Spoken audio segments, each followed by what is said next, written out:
Gumraduate ka para umasenso. Pero bakit parang bumalik ka sa zero? Relate ka ba sa linyang yan? Kasi kung oo, this video is for you. Ilang taon kang nag-aral, nagpuyat, at naghirap para lang sa isang pirasong papel na tinatawag na diploma. Ilang libo, o baka milyon pa nga, ang ginastos ng pamilya mo. Ang expectation mo at ng lahat sa paligid mo, pag-akyat mo sa stage sa graduation, diretso na yan paakyat, asenso na, success na. Pero ilang buwan na ang lumipas, nandyan ka pa rin sa bahay. Walang katapusang pag-scroll sa mga job sites, pag-send ng resume sa kaliwat kanan, pero ang inbox mo, tahimik pa rin. Walang tawag, walang email, at habang tumatagal, nagsisimula kang mag-isip, teka, bakit parang mas okay pa noong estudyante ako? Isipin mo, noong estudyante ka, kahit gipit, may baon ka. May allowance kang inaasahan. Mayroon kang malinaw na routine. Gigising sa umaga, papasok sa eskwela, gagawa ng assignment, at matutulog. May structure ang buhay mo. May sense of purpose ka araw-araw na kailangan mong pumasa. Pero ngayon, graduate ka na. Ang problema, wala kang pera. Wala kang sariling kita. Nakakahiya ng humingi sa magulang. Wala kang daily structure. Gigising ka sa umaga na hindi mo alam kung anong gagawin mo. At higit sa lahat, walang kasiguraduhan.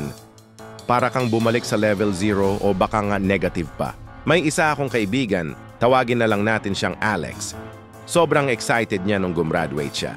Sabi niya sa akin, "Pare, sa unang sahod ko, bibilin ko agad yung sapatos na matagal ko nang gusto." Ang taas ng pangarap niya, ang taas ng energy niya. Pero anong nangyari? 3 buwan siyang walang trabaho. Araw-araw, ang routine niya ay maghanap ng trabaho at pagkatapos, manood na lang ng TV o mag-cellphone para malibang. Ang dating masayahin at optimistic na si Alex, unti-unting naging malungkot at anxious. Sabi niya sa akin minsan, "Mas okay pa ako nung estudyante ako. At least may baon ako noon. Ngayon, pakiramdam ko pabigat ako." At yan yung katotohanan na hindi laging napag-uusapan. Sa social media, ang nakikita mo lang ay yung mga success stories. Yung kaklase mong na-hire agad sa isang malaking kumpanya, yung kaibigan mong nag-travel na gamit ang sarili niyang pera. Pero sa likod ng mga success stories na yan, napakaraming tulad mo, tulad ni Alex, na nakakaramdam na napag-iiwanan na sila. Gusto kong sabihin sa'yo na normal yan. Hindi porket gumraduate ka, automatic na ang success. At hindi rin ibig sabihin na kung pakiramdam mo ay bumalik ka sa zero, wala ka ng patutunguhan. Minsan, kailangan mo talagang mag-reset. Kailangan mong maranasan yung pakiramdam na to para matutunan mo ang mga bagay na hindi itinuturo sa classroom.